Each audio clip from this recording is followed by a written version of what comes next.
Hello there, friend. I hope wherever you are right now, you're finding a moment of peace in your day.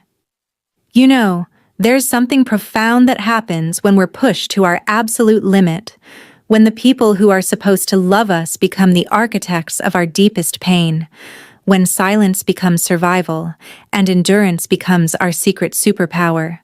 Today, I want to share with you a story about Sarah, a woman who discovered that sometimes the most devastating revenge isn't what you take from someone, it's what you choose to give them instead. This is a story about invisible scars and quiet strength, about the thin line between justice and mercy, about what happens when the person who broke you breaks themselves. Some of you might recognize pieces of this journey, the weight of carrying secrets, the complexity of loving someone who hurt you. The moment when you realize that your greatest victory might not look anything like what you imagined. So settle in, take a breath, and let's walk through this story together. Because sometimes the most powerful transformations happen not when we fight back, but when we choose something entirely unexpected. Are you ready? Let's begin. Sarah learned to wake up before anyone else in the house.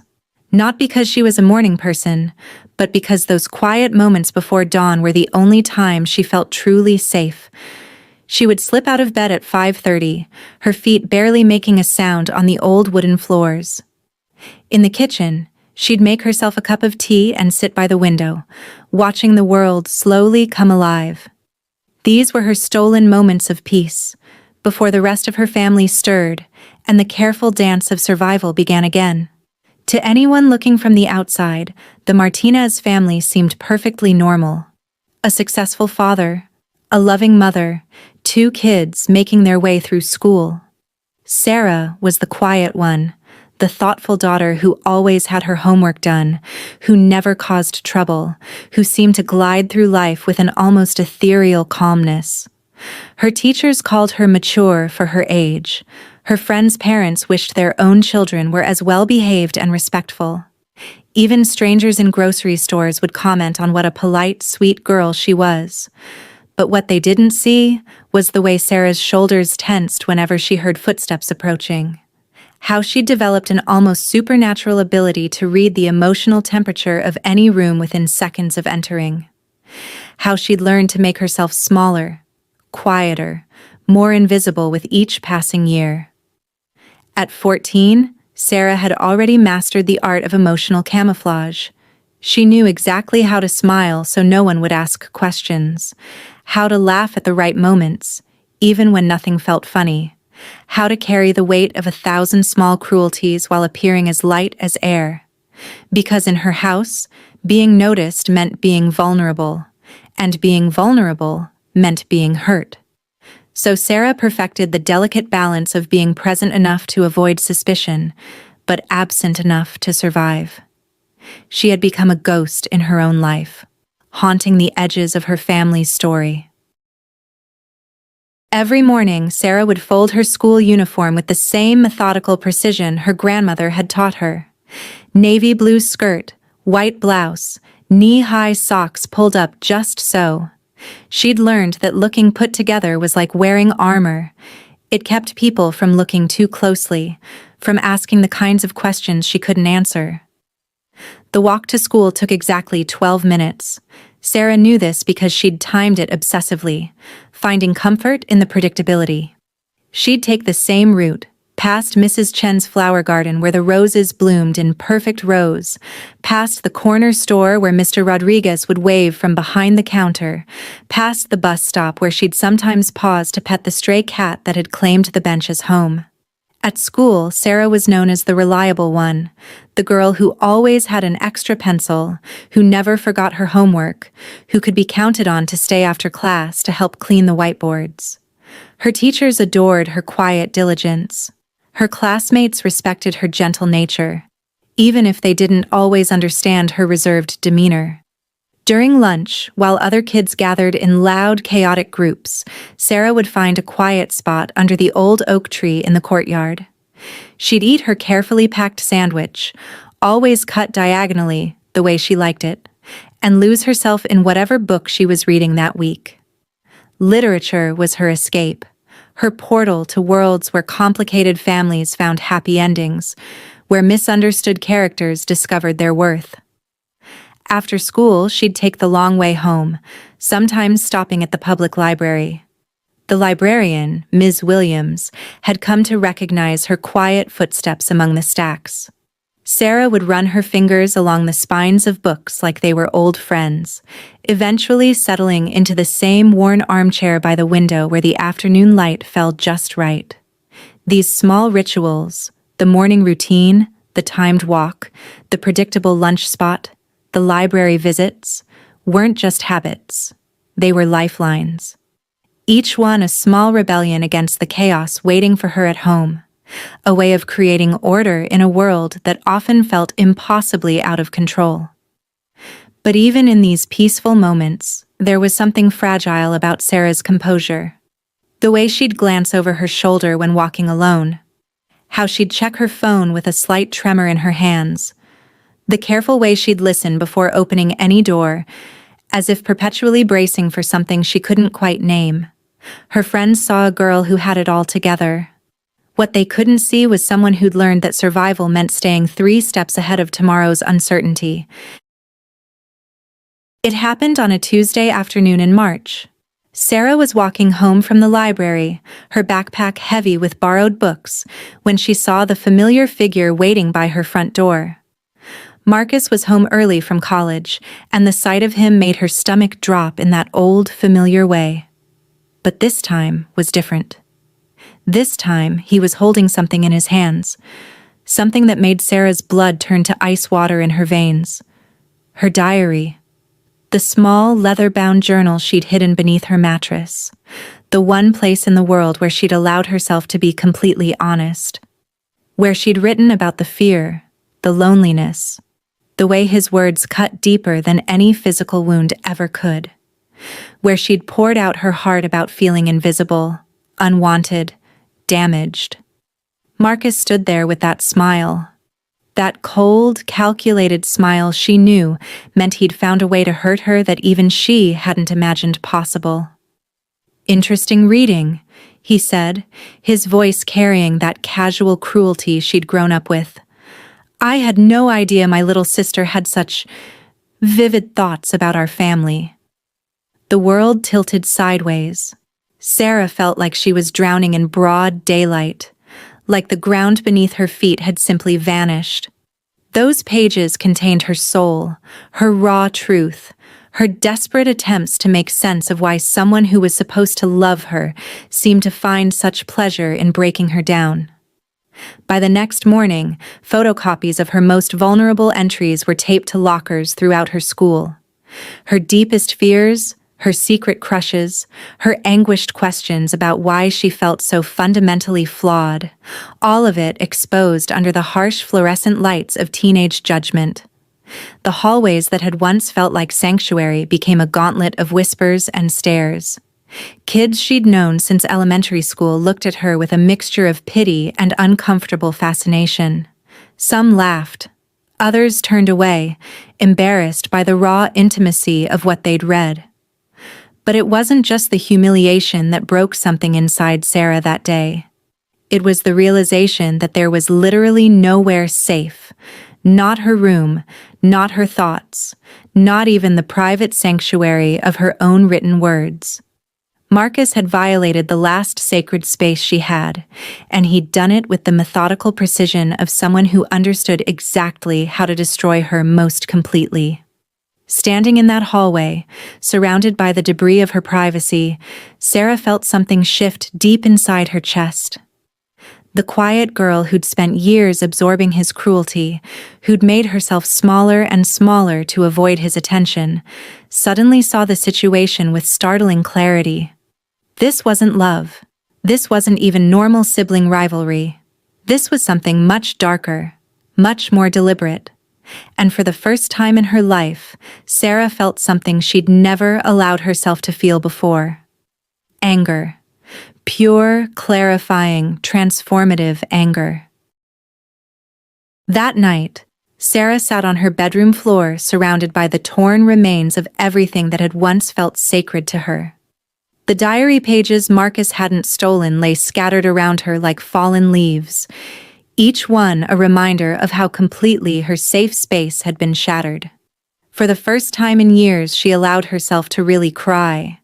Not the quiet, hidden tears she'd learned to shed in silence, but deep, body-shaking sobs that came from a place she'd kept locked away for so long she'd almost forgotten it existed. As the tears fell, something strange began to happen. The fog that had surrounded her thoughts for years started to lift, and she began to see her life with a clarity that was both devastating and liberating. She picked up one of the remaining diary pages, dated just 6 months earlier. In her careful handwriting, she'd written, "Maybe if I'm quieter, maybe if I try harder to be good, maybe he'll stop. Maybe I'm the problem. Maybe I deserve this." Reading those words now felt like looking at a stranger's pain.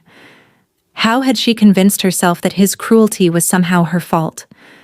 How had she spent so many years believing that love was supposed to hurt this much? Sarah walked to her mirror and really looked at herself for the first time in years. The girl staring back at her had gentle eyes and a face that carried too much understanding for 17 years. This wasn't the face of someone who deserved to be torn down. This was the face of someone who'd survived something most people couldn't even imagine. She thought about her classmates' reactions that day. Yes, some had laughed, but others had looked uncomfortable, even angry on her behalf. She realized that normal people don't find joy in someone else's pain. Normal people don't systematically destroy those they're supposed to protect. The problem wasn't her sensitivity or her tears or her need for kindness. The problem was that she'd been trying to find water in a desert, love in a place where it simply didn't exist. For the first time, Sarah allowed herself to imagine a different life, a life where her thoughts were her own, where vulnerability was met with gentleness instead of exploitation, where she could be fully herself without fear of it being used as ammunition against her. That night, she made 2 promises to herself. First, she would never again give Marcus the power to define her worth. And second, she would never become the kind of person who found strength in making others feel small. She didn't know it yet, but in that moment of complete breakdown, she'd planted the seeds of a transformation that would change not just her life, but eventually, his too.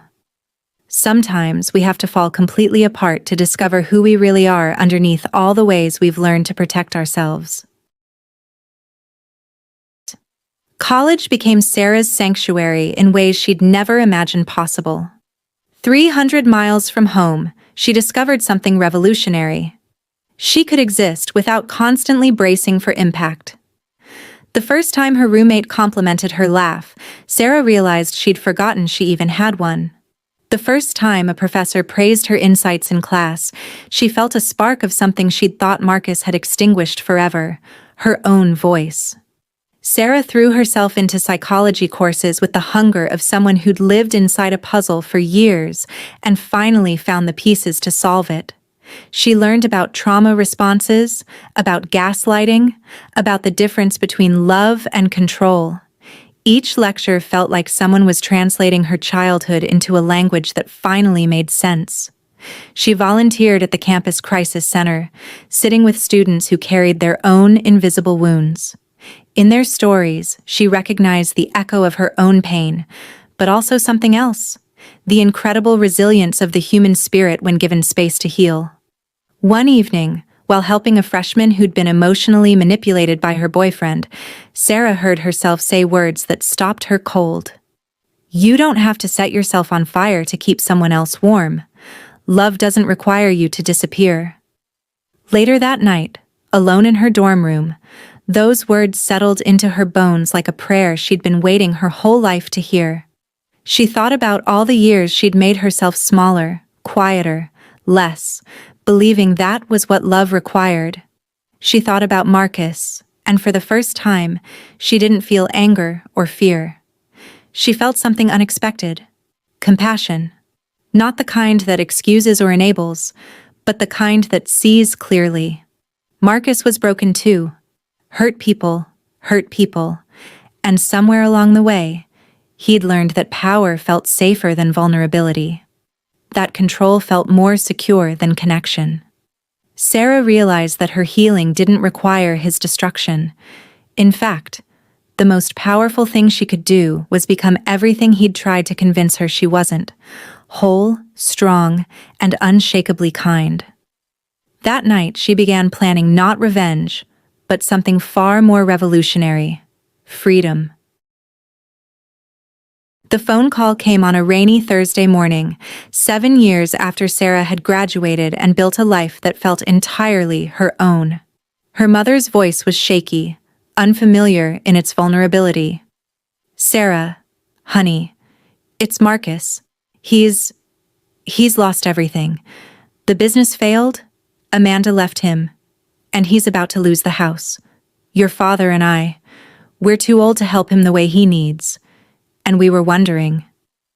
Sarah sat in her cozy apartment, surrounded by plants that thrived under her care, photos of friends who cherished her exactly as she was, and books that had helped her understand both the darkness and the light in human nature. For a moment, she was 17 again, bracing for impact. But then something extraordinary happened. Instead of the old familiar panic, she felt calm. Not the brittle, fragile calm of someone holding their breath, but the deep, rooted calm of someone who had learned their own worth and wouldn't be moved from it.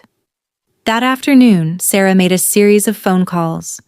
Not to Marcus, but to her network: the therapist who had helped her heal, the career counselor who specialized in second chances, the nonprofit organization she'd quietly supported for years that helped people rebuild their lives.